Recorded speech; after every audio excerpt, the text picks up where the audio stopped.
మరి కేసీఆర్ గారు కట్టినటువంటి ఆ భవనం ఇచ్చారు, వైఎస్ఆర్ గారు కట్టినటువంటి భవనం నాకు ఇవ్వడం జరిగింది. అది మినిస్టర్ క్వార్టర్స్ లాగా వచ్చింది, అంతే తప్ప నా కోసం నేను ఆర్భాటం కోసం కట్టించుకున్నది కాదు. కాబట్టి అలాంటి మాటలు మాట్లాడేటప్పుడు అది అదే 5 ఎకరాలు ఉన్నది కూడా అని నేను అనుకోవడం లేదు. అది క్వార్టర్స్ ఇచ్చారు, అందులో మేము ఉన్నాం అధ్యక్ష, అంతే తప్ప అది నా సొంతం కాదు. నేను ఏదో దాన్ని ఇంకా ఒకసారి వచ్చి దయచేసి కౌశిక్ రెడ్డి గారు రావాలి ఆ క్వార్టర్స్కు. అలా సీతక్క ఏమన్నా వేరే డబ్బులు పెట్టించి ఏమన్నా చేసిందా అని ఒక్కసారి చూడాలి. అది మా స్థాయికి అధ్యక్ష, అది మా స్థాయికి చాలా చాలా పెద్దది అధ్యక్ష.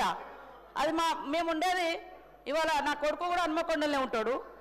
మా స్థాయికి చాలా పెద్దది అది. కానీ నా లైఫ్ స్టైల్ అయినప్పుడు నా బ్యాక్గ్రౌండ్, నా జీవన విధానం, నీ జీవన విధానం, నువ్వు వచ్చినటువంటి బ్యాక్గ్రౌండ్ నువ్వు ఉన్నదని నేను మాట్లాడినా. కానీ ఇవాళ ఆయన సభను తప్పుదో పట్టించేలాగా మాట్లాడింది అధ్యక్ష. అదేవిధంగా ఆత్మహత్యలలో కూడా మీరు అధికారంలో ఉన్నప్పుడు ఈ దేశంలో నెంబర్ 2 నెంబర్ 3గా ఈ రైతాంగము పోయినటువంటి పరిస్థితి.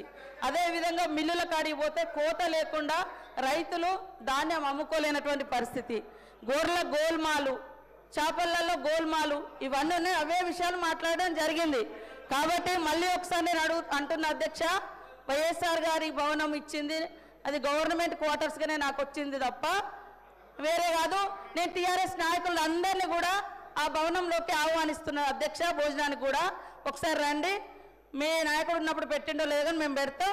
మేమేమన్నా గవర్నమెంట్ సొమ్ముతోటి నేను అందులో పోయిన తర్వాత ఏమన్నా అదనంగా చేయించి ఉంటే అది నేను తప్పకుండా నా లైఫ్ స్టైల్ ఏదో మారిందని నేను అనుకుంటా. యాజ్ ఏ మినిస్టర్గా నాకు ఇచ్చారు, నేను అదృష్టంగా భావిస్తా ఉన్నా వైఎస్ఆర్ గారి భవనంలో ఉంటున్నా. కాబట్టి దాన్ని వేరే రకంగా డైవర్ట్ చేయొద్దని కోరుతా ఉన్నా అధ్యక్ష.